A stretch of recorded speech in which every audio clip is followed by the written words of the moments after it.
Jump down and say something gay. I'm gay.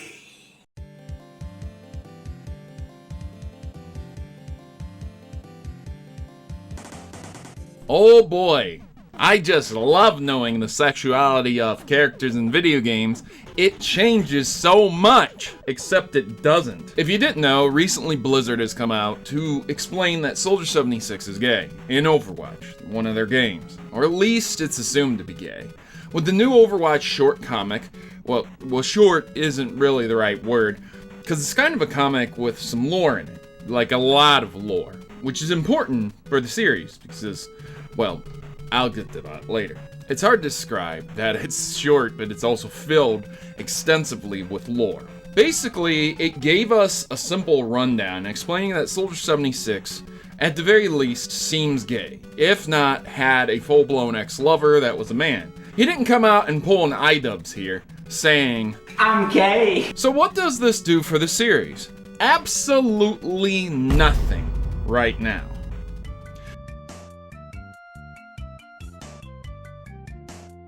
There are arguments from people who are anti-gay, pro-gay, neutral, etc. All angles, all sides. People are saying they love it, they hate it, and everything in between. So before I get into explaining how making these characters gay does nothing, I want to actually discuss the portion of the lore in question so that you can hear it for yourself and decide for yourself. In the short story called Baslet, or Bastet, whichever one you want to consider it, Anna encounters Soldier for the first time, since an explosion had destroyed the Swiss Overwatch headquarters, supposedly killing Soldier. He's wounded, however, from a tussle with BFF turned nemesis in a Halloween costume, Gabriel Reyes, aka Reaper. Again, pardon my pronunciations here.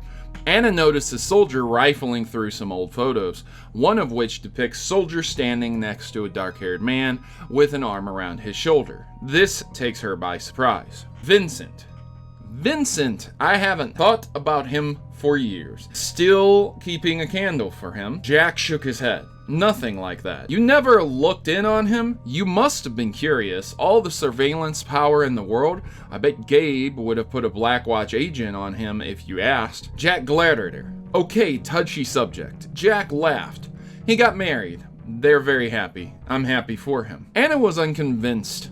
In the early days, Jack talked about him often, floating a dream that the war would end quickly, and maybe there would have been a chance to return to a normal life.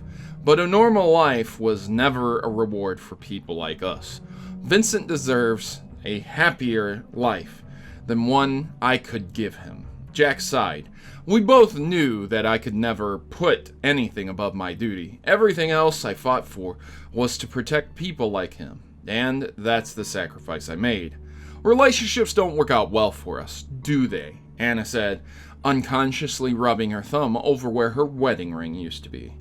At least you and Gabe have managed to have families. The pair lapsed back into silence. Let's just assume from this that Soldier 76 is gay. Again, he didn't pull an iDubbbz here, but the point is the entire internet is discussing him being gay.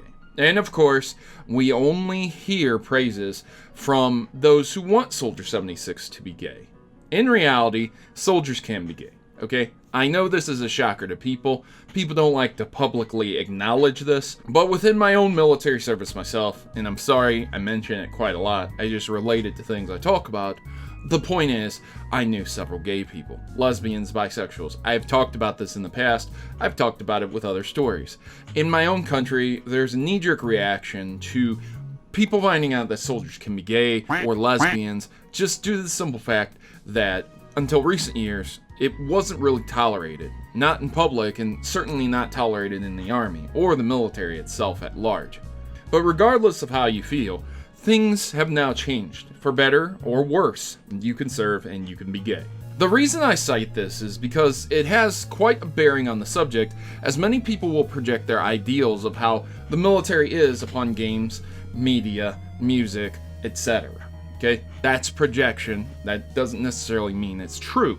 So when we have Soldier 76 being gay, a manly, older man, courageous, a hero to many people, they would be extremely shocked, maybe angered, upset, and many other emotions to find out that the character is gay. And you might ask the question, why? Again, this can be for many reasons. Perhaps people identify with Soldier 76 and the aforementioned military view was strong, courageous men rarely being portrayed as homosexual in the media.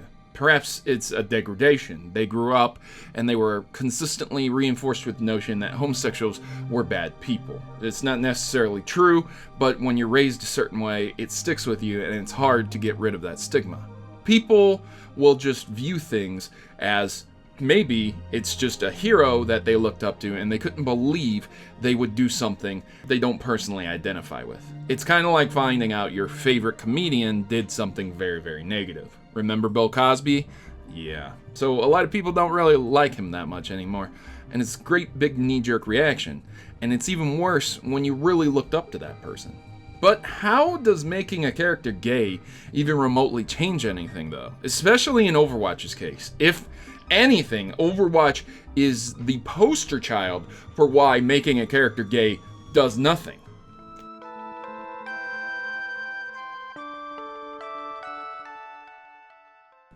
So yeah, that's right, my favorite character is now gay. Are you shocked? My favorite character is Soldier 76, at least in the Overwatch universe. And this is no shocker that they're making Soldier 76 gay. There's been plenty of other times they've come out with things that have surprised people. Alright, so this really shouldn't be a shock either. I greatly enjoy gay characters. You'd be surprised. Bisexual characters too. They have to have a deeper development to them though. Just claiming that they're gay or bisexual doesn't really do anything for me. Even flamboyant characters, okay? Good examples would be the Rocky Horror Picture Show. There are several Bleach characters in the anime Bleach, both in the manga and the anime itself, which are just outstandingly developed. Borderlands Moxie, Darkstalkers Morrigan, and Chrono Trigger's Flea, for just a few right off the top of my head, okay? These characters, they're great, and their sexuality at times does come into play, and they're developed around it because these games have stories, and oftentimes the dialogue are associated with these characters. But you know what games wouldn't matter if a character suddenly turned gay? Mario, Zelda, Metroid, many fighting games, many racing games, Tetris. I mean, it rarely matters because there's rarely a motive for actually being homosexual or bisexual or anything. Sometimes fighting games might have a gay man fighting to save his love or for his love or to do something with someone he loves. And that's a pretty small niche motive. It doesn't affect the game. Or a racing game might have a bit of dialogue here and there for a gay man. You know, oh, I want to win this race so me and my gay lover can live happily ever after. Again, it doesn't have that much bearing on the game itself other than the motive to beat the game, I guess. Sometimes you don't need a motive to beat the game. Sometimes you just want to beat the game because of the challenge. So again, very little motive. But like an FPS, where the protagonist rarely ever speaks, if at all, it wouldn't matter if someone were gay, straight, or even a eunuch. Imagine right now if I changed the Doomslayer to be the most homosexual character ever. You know, nothing else about the game changes. What would that actually do to any of the Doom games? Any of them? Absolutely nothing.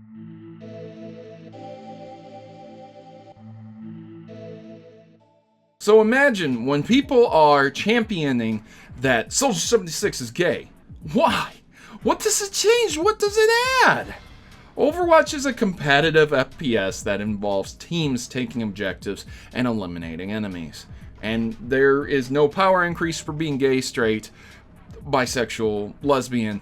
This isn't Fallout. You can't just take a perk to do more damage to a certain sex, okay? That's not how this game works. So adding lore is nice to know, I guess, but at the end of the day, it doesn't really affect the game until the developers actually put something into the game that would affect this.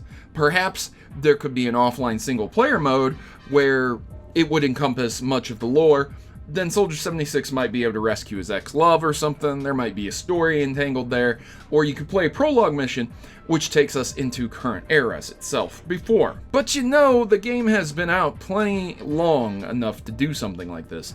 And it's not like Blizzard or Activision are short on cash or support to do that. They have plenty of both. More than likely, they don't do it to keep people playing online. It's more profitable opening loot boxes and spending money there instead of having a dedicated single player or co-op experience, which wouldn't require that.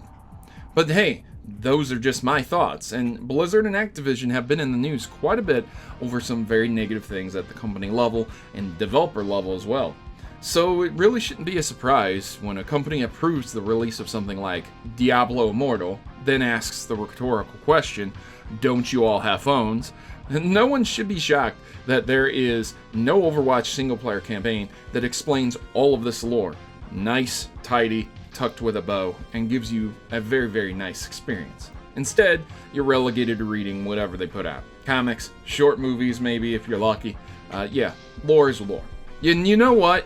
At this point in time, I think people would even accept the Destiny-style Overwatch campaign, where there's lots of lore, and it's told in these comics itself, instead of the game itself, as opposed to what we currently have, which is literally nothing except for special events. So it's very clear that Blizzard hit the jackpot with Overwatch and their venture into esports, and it's paid off to some degree with the Overwatch leagues. But that still doesn't magically absolve the developer's requirement to make a comparable experience within the game when they are trying to develop these characters. You need to put something behind it. Just trivially throwing out information does nothing to the game. It doesn't affect it. In the words of Flea from Chrono Trigger, male or female, it doesn't matter. All that matters is power. And Activision Blizzard have the power to create an extensive single-player campaign that would incorporate Soldier 76 being gay in a meaningful way that can help homosexuals identify with him in a meaningful manner. But will they actually do that? That remains to be seen. And that is why it's meaningless to pander that Soldier 76 was gay, because I originally never assumed that he was straight. Originally, I never assumed anything about his sexual preference because it never affected the game. So there you have it, ladies and gentlemen. I hope you guys enjoyed my viewpoints on Soldier 76 being gay. If you guys enjoyed the shades, you can go ahead and give me a big thumbs up. Like and share this video. I would greatly appreciate you dropping a like. It's a great way to support the channel for absolutely free. You can click the subscribe button, stay up to date with me. I like to play Overwatch. What you saw was me playing Overwatch at times. And if you guys agree with me, you can drop a comment down below. You can also tell me that I'm completely wrong and explain why. I'm not opposed to criticism like that. But just interact with me here. I'm throwing this video out here to get some opinions back.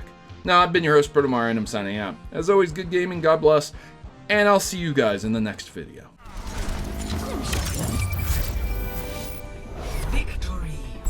Everyone, heal up.